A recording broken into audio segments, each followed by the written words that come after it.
परशुराम जयंती के अवसर पर पंचकुला में राज्य स्तरीय कार्यक्रम का आयोजन किया जा रहा है। मुख्यमंत्री नायब सिंह सैनी क्या कुछ कह रहे हैं, आइए आपको सुनाते हैं।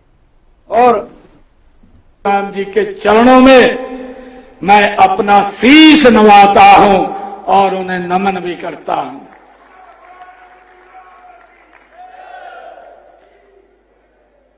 यह दिन ये केवल हमारे लिए संस्कृति और धार्मिक जीवन का एक विशेष पर्व है, बल्कि यह भारत की उस महान सनातन परंपरा का भी प्रतीक है जो समय समय पर अधर्म का नाश करके धर्म की पुनः स्थापना करती है।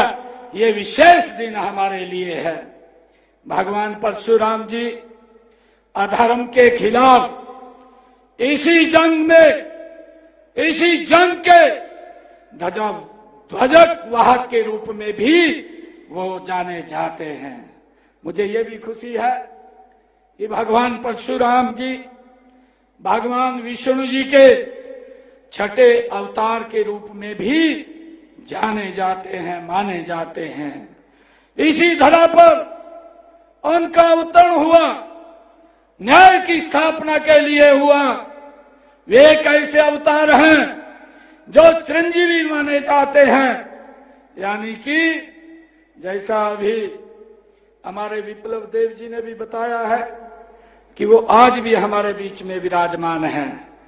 यह बात केवल आस्था की नहीं है, यह विश्वास का वह स्तंभ है जिस पर भारतीय संस्कृति की नींव टिकी हुई है। यह हम सब जानते हैं। और वह विश्वास यह है कि जब भी अधर्म, अन्याय और अत्याचार बढ़ेगा तब कोई न कोई परशुराम अवश्य उठ खड़ा होगा उस अन्याय के विरुद्ध, उस अधर्म के विरुद्ध। भाइयों, मुझे आज ये खुशी है कि भगवान परशुराम जी का जीवन हमें ये संदेश देता है कि ज्ञान और बल दोनों का संतुलन ही समाज को दिशा देता है। वे ब्राह्मण कुल में जन्मे, परंतु उन्होंने क्षत्रिय धर्म को निभाया। वे महान तपस्वी, वेदों के ज्ञाता, महान योद्धा। यह समन्वय, यह संतुलन आज के भारत की भी आवश्यकता है। आज हम जो देख रहे हैं, जहां हम ज्ञान में आगे हो, पर वहां ही हमें अपना आत्मबल को, आत्मरक्षा के भाव को भी जागृत हम रखें। हमने उस भगवान परशुराम जी से प्रेरणा लेकर के उससे आगे बढ़ना चाहिए।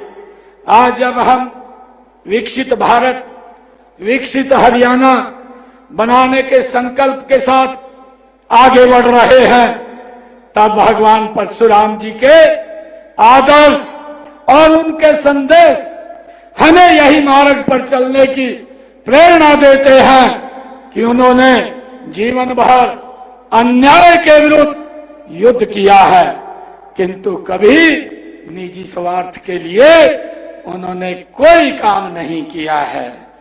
केवल समाज हित में और धर्म हित की रक्षा के लिए शस्त्र उठाए हैं। इससे हमें सीख मिलती है। मुझे खुशी है कि हमें ये सीख मिलती है कि शक्ति का उपयोग तभी करना चाहिए जब उसका उद्देश्य न्याय और जन कल्याण हो। भाइयों, इसी प्रकार से आज का जो वातावरण बना हुआ है, मैं देश के यशस्वी प्रधानमंत्री आदरणीय नरेंद्र मोदी जी जिस रास्ते पर आज हमारे सामने ये आकर के खड़ा हुआ है, आज आवश्यकता है भगवान परशुराम के फरसे को उठाने की, और आज आवश्यकता है उन लोगों के नाकाम नापाक इरादों को ध्वस्त करने की हमें ये प्रेरणा भगवान परशुराम से मिलती है। और जिस प्रकार भगवान परशुराम जी ने शिक्षा के साथ साथ शास्त्र विद्या में भी राष्ट्र को समृद्ध किया है, उसी प्रकार आज हमें भी आधुनिक ज्ञान और तकनीकी के साथ साथ अपनी सांस्कृतिक शक्ति को भी सशक्त करना होगा। हमारी परंपराएं, हमारी भाषा, हमारी संस्कृति, ये हमारी आत्मा है। आज देश के यशस्वी प्रधानमंत्री नरेंद्र मोदी जी के कुशल नेतृत्व में मुझे ये खुशी है कि भारत दुनिया को योग, आयुर्वेद और शांति का मार्ग दिखा रहा है। यह उसी विरासत का ही परिणाम है जिसकी ने भगवान परशुराम जी जैसे हमारे ऋषि मुनियों ने और महापुरुषों ने रखी थी।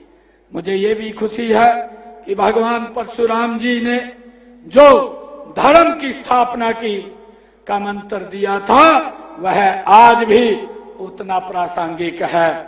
आज जब हम विकसित Bharat, digital India, startup India, आत्मनिर्भर भारत अभियानों को आगे बढ़ा रहे हैं तो आज जरूरत है इस बात की कि हम भगवान परशुराम जी के दृढ़ संकल्प की तरह ही प्रण लें कि हम भारत को फिर से विश्व गुरु बनाएंगे। और मुझे ये भी खुशी है देश के यशस्वी प्रधानमंत्री जी ने ये संकल्प लिया है कि भारत 2047 तक ये विकसित राष्ट्र बनेगा और उसमें हम सबका बड़ा योगदान होगा। युवाओं को भी मैं ये कहना चाहूंगा कि हमें भगवान परशुराम जी के जीवन से सीख लेनी चाहिए कि यदि आपके पास ज्ञान है, संकल्प है तो और देशभक्ति है तो आप कोई भी लक्ष्य प्राप्त कर सकते हैं। भगवान परशुराम जी ने अकेले ही पृथ्वी के अत्याचारी राजाओं का सामना किया और जो यह दर्शाता है कि अगर एक व्यक्ति भी दृढ़ निश्चय कर ले तो पूरी व्यवस्था को बदल देता है। ये भगवान परशुराम जी के जीवन से हमें सीख मिलती है। आज हमें जरूरत है एक ऐसे भारत की जहां हर एक नागरिक शिक्षित हो, संस्कारित हो और आत्मनिर्भर हो, जहां गरीब से गरीब व्यक्ति को न्याय मिले, अमीर से अमीर व्यक्ति भी कानून के आगे झुके। यही तो भगवान परशुराम जी का संदेश है कि न्याय सबके लिए भेदभाव से परे है। भगवान श्री परशुराम जी की शिक्षाओं और आदर्शों से नई पीढ़ियों को प्रेरित करने के लिए हमें कैथल में खोले जा रहे मेडिकल कॉलेज का नाम भी हमने भगवान परशुराम जी के नाम से रखा है। भगवान परशुराम जी के इस जन्मोत्सव पर हमने राजपत्रित अवकाश का भी प्रावधान किया है।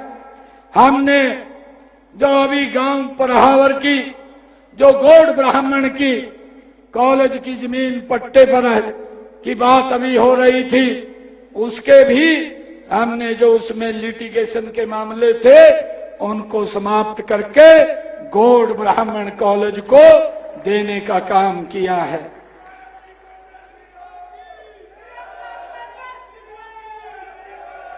और मुझे खुशी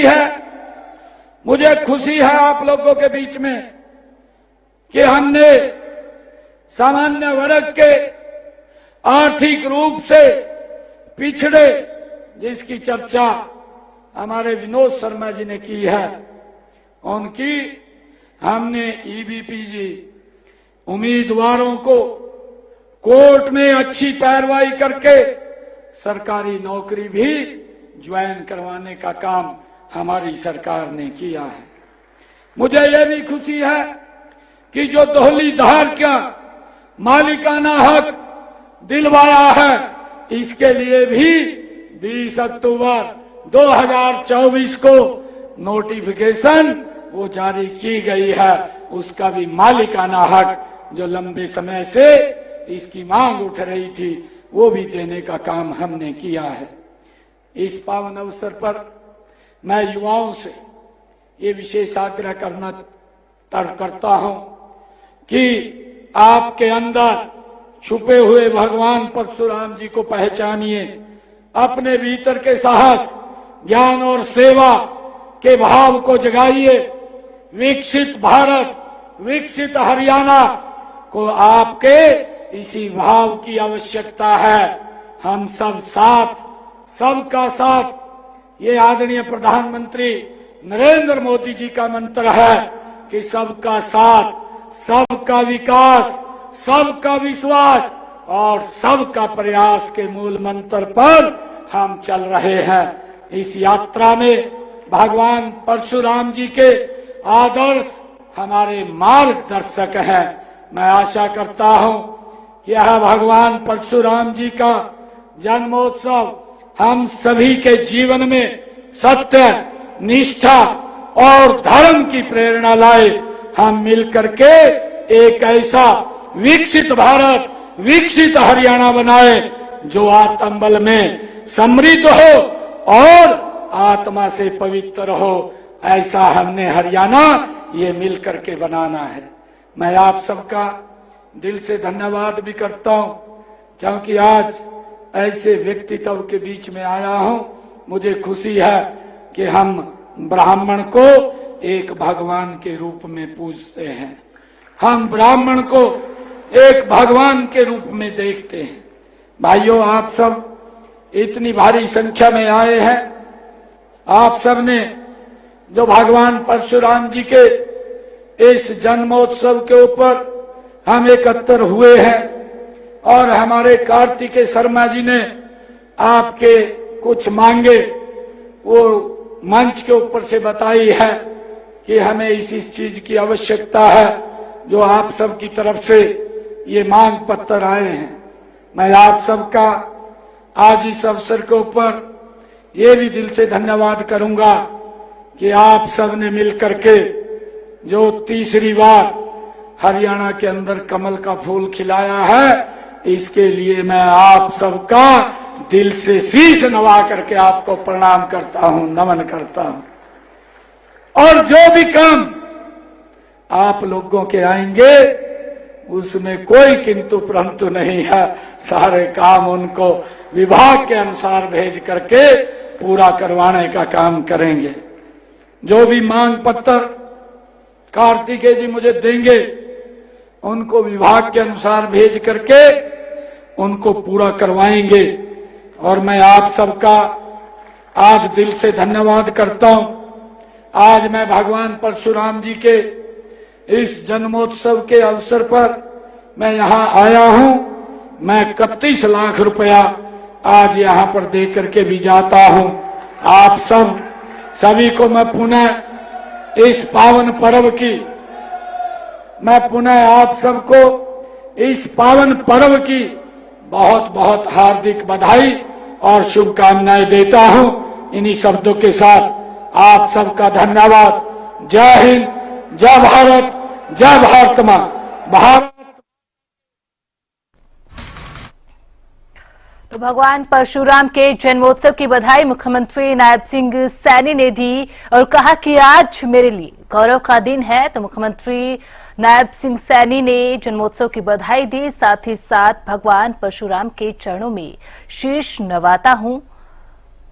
अधर्म का नाश और धर्म के पुनर्स्थापना के वाहक भगवान परशुराम के जन्मोत्सव की यहां पर शुभकामनाएं, बधाई मुख्यमंत्री नायब सिंह सैनी की ओर से दी गई और साथ ही कहा कि हम नशे को जड़ से खत्म करके रहेंगे। भगवान परशुराम ने जीवन भर धर्म के हित की रक्षा के लिए युद्ध किया।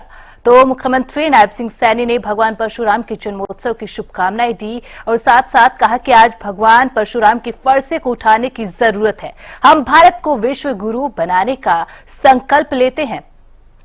तो मुख्यमंत्री नायब सिंह सैनी की ओर से भगवान परशुराम के जन्मोत्सव की बधाई दी गई और इस दौरान मुख्यमंत्री ने कहा कि आज मेरे लिए गौरव का दिन है, भगवान परशुराम के चरणों में शीश नवाता हूं। अधर्म का नाश, धर्म की पुनर्स्थापना के वाहक भगवान परशुराम का जन्मोत्सव है। साथ ही कहा कि हम नशे को जड़ से खत्म करेंगे। भगवान परशुराम ने जीवन भर धर्म के हित की रक्षा के लिए युद्ध किया और आज भगवान परशुराम के फरसे को उठाने की जरूरत है। साथ ही हम भारत को विश्व गुरु बनाने का संकल्प भी लेते हैं।